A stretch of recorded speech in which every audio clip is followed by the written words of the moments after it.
Hello followers and welcome back to my tutorial series. This is episode 53 and in today's episode we're going to be talking about our final key component, the Redstone Comparator.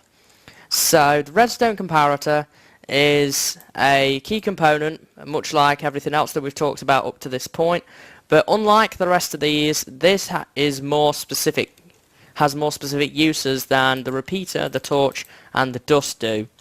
So this is going to be quite an explanation based episode to understand how the comparator actually works, and we will use the comparator probably more in circuits again like the repeater than on its own. It's part of something greater. These demos here are just designed to help show you some example signal strengths. It's generally not used like these demos are right here. It's generally used with some actual inputs from something else. So here is the crafting recipe of the Redstone Comparator. It is 3 smooth stone, 3 redstone torches and a piece of nether quartz in the middle. And the first thing that we can talk about with the Redstone Comparator is it has 2 inputs. They are named A and B. A comes in from the back of the comparator, and you can work that out by the side that has 2 torches, and one called B which comes from the side, and you'll notice that it has 2 side inputs. We'll talk about that in a minute, but that is the first thing you need to know. If signal B, this one, is stronger than signal A, then it will output nothing. So in this case right here, this is a signal strength of 13 because here is 15, 14, 13, and signal A is 15, 14, 13, 12, 11. So 13 is greater than 11 is, so it outputs nothing. If signal A is stronger, it can either repeat the signal at the same strength or find the difference between the two. So here, signal A is stronger than signal B, so we've got 15, 14. So 14 is here, 15, 14, 13. 14 is greater than 13, so this outputs a signal, and this outputs at 13, 12, 11, 10, 9, 8 and so on. So this is the comparator feature of the comparator, if that makes sense. So if signal B is stronger than signal A, then it will output nothing. If signal A is greater than signal B, then it will either repeat the signal at the same strength or it will find the difference between the two, and we're going to talk about how it does that in a few minutes. But one thing I want to say is that it does have 2 side inputs. It will always take the greater of the 2 side inputs. So if I, for example, make a redstone wire come out here, this is 15, 14, 13, 12, 11, 10, 9. This side will be ignored because 9 is smaller than 13. So with the comparator, it will find out the difference between the 2 side inputs, and the one that is greater will be used. The one that is smaller is ignored. So just don't put 2 bits on the side and expect something to happen. Okay, so to work out the difference between the 2, the comparator uses something called negative mode, and this is technically used as a subtractor, is what they call it. But think of it as a subtraction sum, basically. So right here, this is the comparator's in negative mode, and to activate negative mode, just right click on it, and you'll see that the 3rd torch lights up, and that's how you get into negative mode. What it does is it will find the difference between the 2 signals. So here signal B is 15, 14, 13, 12, 11, 10. And this is going to be now, 15, 14, 13. So it's going to do the sum, 13 take away 10, and you get the output of 3. Because 13 take away 10 is 3. If signal B was greater than signal A, then it will output nothing because you can't get negative numbers in Redstone. So this is a really useful feature again for working out some mathematical sums here. You can use this to work out a subtraction based sum. Here you use it to compare signals. So that's the negative mode. So it's going to find out the difference by taking signal A and subtracting signal B from it, and then outputting the result, is what it does there. It also has a completely separate feature from all of this, which is an inventory contents checker.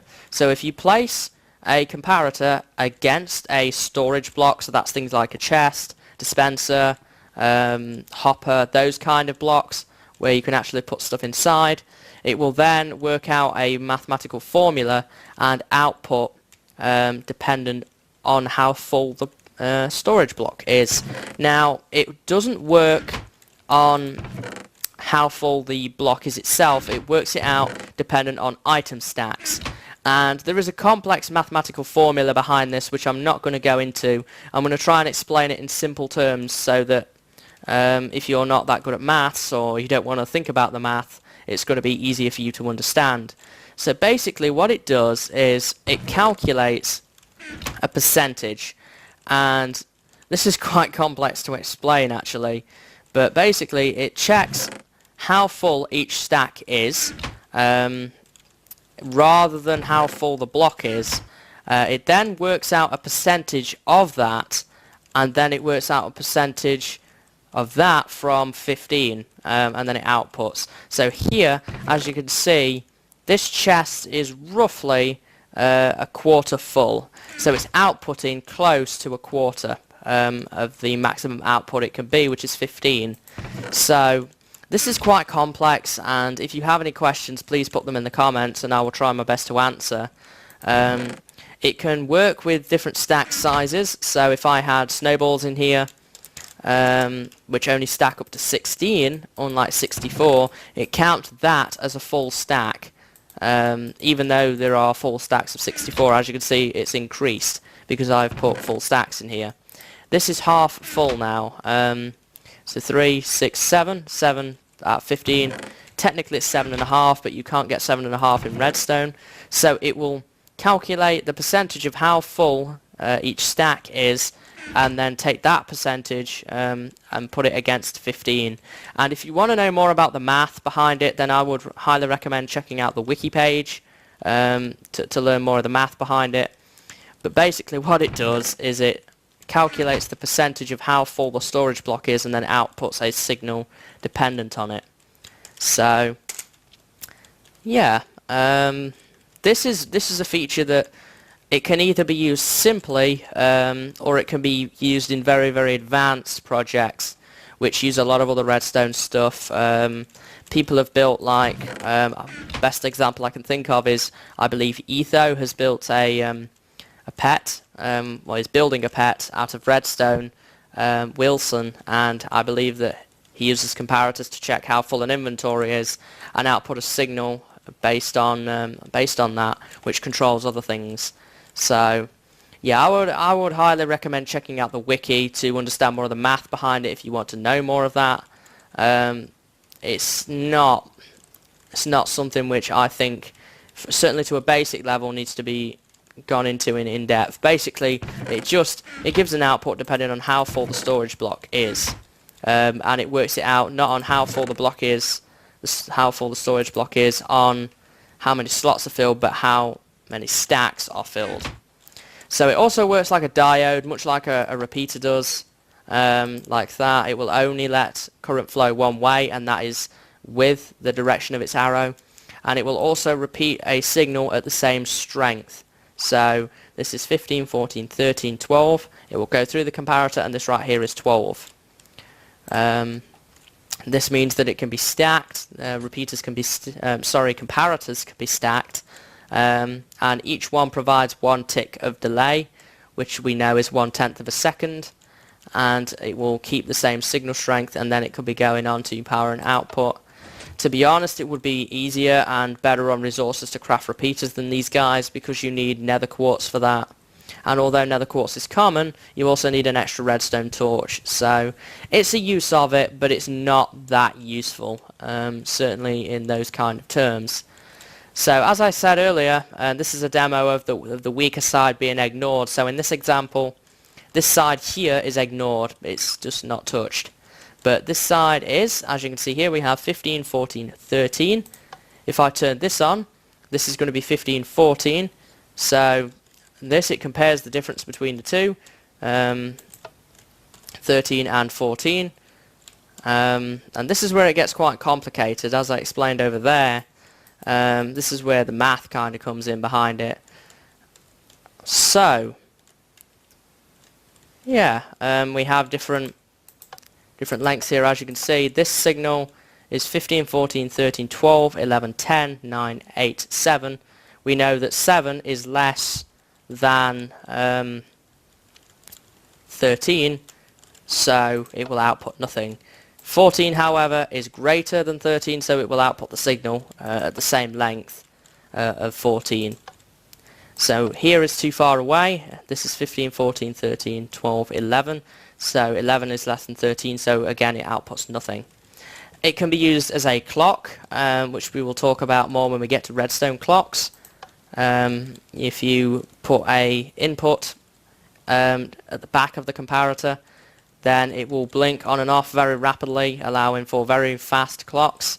One thing to note though as regards the repeaters, as regards using this, is if you put a repeater or an output too close like this, it's going to do nothing. And that is because this right here flicks between 14 and 1. And it's very hard to tell because it's blinking that fast. But this one is blinking between 13 and 0. So this is where you would stick your repeater on, and then you would stick your, I haven't got a repeater on me, and then you would stick your output on after that. So just be careful of using that if you're going to use one of these guys. So as you can see, you've got a blinking light. They're still very, very fast, but it don't want to put the output or the repeater too close to the comparator itself. So the storage block feature can be used with a chest, a double chest, a trap chest, a furnace, a jukebox, which is quite special. I'm going to come back to that. A dispenser, a dropper, which I've not put here, a hopper. If it's on a detector rail, a minecart with a chest or a minecart with a hopper, a brewing stand, and I believe that is all the things it works with. I'm going to turn that off. I don't think there are any other storage blocks. If there are, then I will put them in the description. But they're the main ones that you use it for anyway. So here, the jukebox. Let's get back to this. So I explained way back in the inputs and outputs episode that the jukebox is quite special in the way that it interacts with redstone. And depending on which music disc you put in, the comparator will output a different signal strength. So if I get the music disc, let me see, 13, this is going to give me an output signal strength of 1, as you can see here. But if I use, say, another music disc, I don't know, let's grab us Chirp, it's going to output a signal strength of 4. So that is how how it works with the jukebox. And we're going to come back to this in the regular tutorial world, and what we're going to do is we're going to create a little jukebox station where we're going to make lights come on above the jukebox when there's a music disc inside it. And we'll talk about that more. The comparator, when it's checking inventories, can have a block between the storage block and it if the three form a line. So here I have a chest, a block, and then a comparator. And this is great if you want to hide the wiring, hide the comparator, should I say, between the storage block and the comparator itself. So right here, as you can see, I have this set up. This chest is totally full, so the light comes on when the chest is full. This is a really good use of it. You could have, for example, a light maybe here and a hopper above it, so the hopper feeds the chest from a grinder, like the monster spawner trap that we made a couple of episodes ago. And when this chest gets full, the light comes on to say, hey, the chest is full, empty me. And that can be a really useful way of detecting that without having to go into the chest and look to see if it's full or not. And that's one of the uses I could think of it. And again, here it's outputting half, because each stack is half full. And basically, as I tried to explain earlier, probably not very well, but if each stack is half full, it calculates based on stacks, not on how many slots are full, and then it will give an output signal based on that. Everything here is half full, so you get a signal strength of, I think it's 7. 1, 2, 3, 4, 5, 6, 7. Oh no, it's 8. It's decided to round up in this case to 8. And that is the final use of the comparator. So that's the comparator in a nutshell, to a basic level anyway. It can be used, let's just do a quick recap. There's a crafting recipe. It can be used as a comparator. It has 2 signals going into it, signal A and signal B. If signal B is greater than signal A, then it will output nothing. If signal A is greater than signal B, it will either in normal mode repeat the signal, or in negative/subtraction mode find the difference. It can be used as an inventory contents checker against the storage block, and then output a signal dependent on how full the storage block is. It can be used as a diode. It can be used much like a repeater, by repeating the signal strength that is the same. So the input strength is the same as the output strength. They can be stacked for 1 tick of delay each to make some short delay. As was shown right here, this is kind of another recap of what we said over there. If signal A is greater than signal B, then it will output either itself or subtract it. And it can be used as a clock, but remember that it has to be slowed down so that it can actually function, and don't place your repeater too close, because otherwise it just doesn't work. It can be used with all these different storage blocks listed here, and a dropper, which I've not listed here. I don't think there's anything else I missed as well to determine how full something is. And that is pretty much it as regards the comparator. In the next episode we're going to be moving on to a bit more advanced redstone, and we're going to be looking at logic gates and how they work. So we're now going to be combining our skills and knowledge that we've learnt from the beginners stuff, the dust, the torches, the blocks, the repeaters and the comparators, in some very simple circuits, and then we will be looking with a view to use these logic gates in larger things, which are circuits, and we're going to be looking at more advanced circuits. So that's pretty much it as regards the comparator. There's not a whole lot more to say about it. I apologise that I've not been able to probably tell you in the best way how it calculates this this amount, but there is more on the wiki page if you want to know the math behind it, which will be in the description. If you want to play around with this stuff yourself, then you can go ahead and do so with the world download, which will feature just this stuff right here, so you can play around with it yourself. If you have any questions, please put them in the comments. I will be more than happy to answer. This is going to be the end of what I have dubbed Redstone Week. So if you have any questions, please put them in, and we have got time to recap before we move on to the logic gates. I don't think that will be classed as a tutorial episode. That will be classed as like an extra at the end of this to answer some of your most commonly asked questions if you have any. So yeah, that's pretty much it as regards the comparator. I hope to see you next time when we're going to start looking at the logic gates in the game. Hint hint, you've already done one. We've done the NOT gate, but we'll recap it.